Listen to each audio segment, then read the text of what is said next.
খেলবে না, ঢাকা শহরের বাচ্চারা আর খেলবে না। রাস্তাঘাটে বাচ্চারা খেলবে আর গাড়ি ধাক্কায় আর গাড়ি সাইকেলের ধাক্কায় আর রিক্সার ধাক্কায়, রিক্সার নিচে পড়বে, গাড়ি নিচে পড়বে, বাচ্চারা অসুস্থ হবে, বাচ্চারা গলিতে গলিতে আড্ডা দিবে, বাচ্চাদের খেলার আর জায়গা নেই। বাচ্চারা তো খেলবে না, পাখিরাও খেলবে না, প্রজাপতিরা আর আসবে না। আমাদের গলিতে কাঠবিড়ালিরা আর কোনো অভিমান নিয়ে আর দাঁড়াবে না।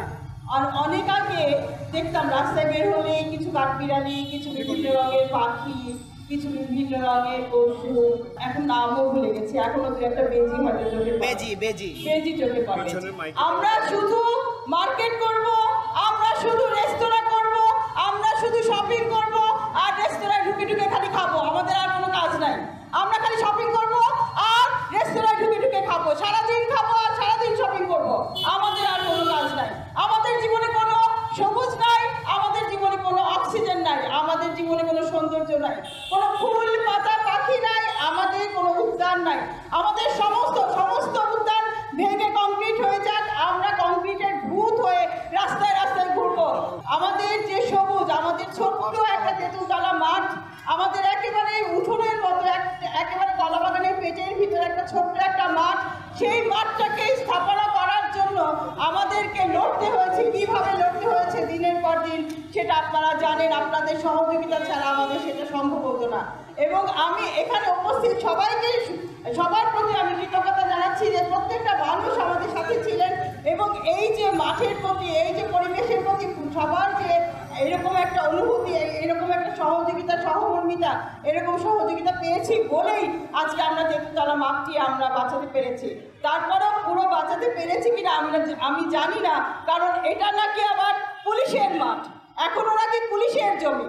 পুলিশ আবার 2 বছর পর 3 বছর পর ইচ্ছে করবেন ওখানে আবার একটা স্থাপনা করবেন, তখন আমরা আবার লড়বো নাকি? আজ থেকে 5 বছর পর 10 বছর পরে আমার সেই শক্তি থাকবে নাকি, আমার সেই সামর্থ্য থাকবে নাকি? আপনারাও অনেকেই 10 বছর পরে আরেকটি বয়সে উন্নীত হবেন, তখন সবার এই উদ্দীপনা, এই স্টেমিনা বা এই এনার্জি থাকবে কিনা?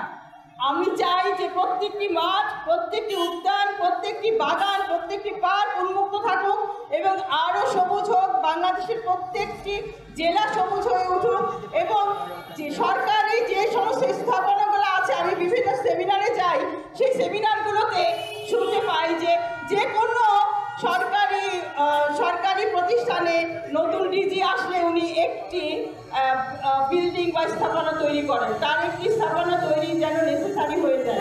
একটা স্থাপনা তৈরি করলে সেখানে একটি বাজেট আসে, বাজেটের কিয়দাংশ খরচ আর বহুলাংশ হয়তো বিতরণ হয়ে যায় নিজেদের মাঝে।